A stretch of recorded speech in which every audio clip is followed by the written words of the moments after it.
So what we've got from this is a way to explore vast amounts of information that would have taken weeks to read and interact with. And we can actually go through and see, at a very high level, what's going on within that space. So from here, we can actually see, this is what most of us think when we think about space. We think about this little quadrant up and to the right, NASA, and if you're a little deeper, the budget troubles that they have with it. But you can also see how small this is about the global space industry, how small a component this actually is. We can see, of course, the US military part is much, much larger when we look at Earth observation, missile defense, and commercial satellite imagery, the things that really feed into the military part of space. But by far and away, the largest part of the industry is the satellites, launching vehicles for communication.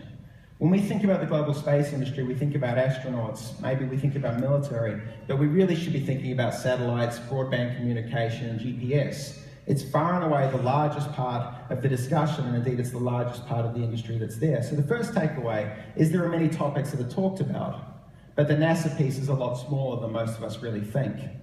So that's good at the start, but let's go a little deeper.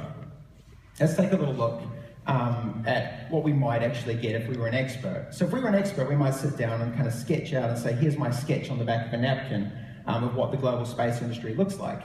You can kind of sketch it out, NASA, budget, military, Europe, connect it through. And that would try and be my best representation from my head as an expert as to what I thought the industry was doing from my 10,000 hours that I've spent kind of studying and structuring this data. But we can do better than that, right? We've got these computers. So let's take a look at what they do. So we can take that same thing, and this time now the computer's done that for us. It's taken the different topics and it's shown the connections and it's thrown it up into 3 dimensions. And we can actually go through and navigate that space. We can see the different topics and the relationships. And as we navigate through that and as we interact with it and as we explore it, we're effectively uploading that structure of knowledge into our brain. And it's far and away the quickest way to get a sense of what's going on. And it's now available not just for space, but it's available for anything that you want to do. So with that, we can also kind of zoom back out and look for some of this nuance that we talked about. We can see the nuance here. We're applying a coarse-grained filter now, just 2 different sides.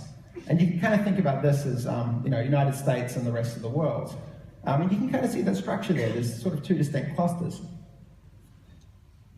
So that's interesting, but what's going on at the interface of the US and the rest of the world? Remember, this is a computer that's kind of figured this out. Well, we can zoom in and start to take a little look.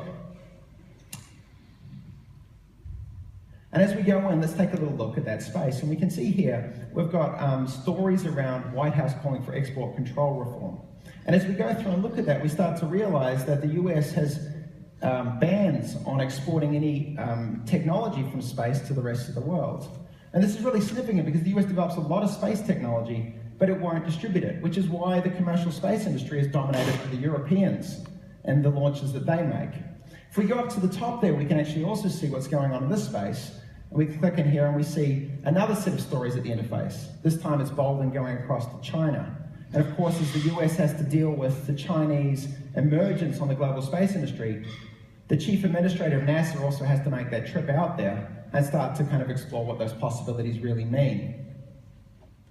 So we can actually see a little bit of nuance in that space as to why perhaps this division exists between the US and the rest of the world and what's starting to create it and cause it and generate it. And this is actually getting a little bit deeper into the knowledge of what the global space industry is about.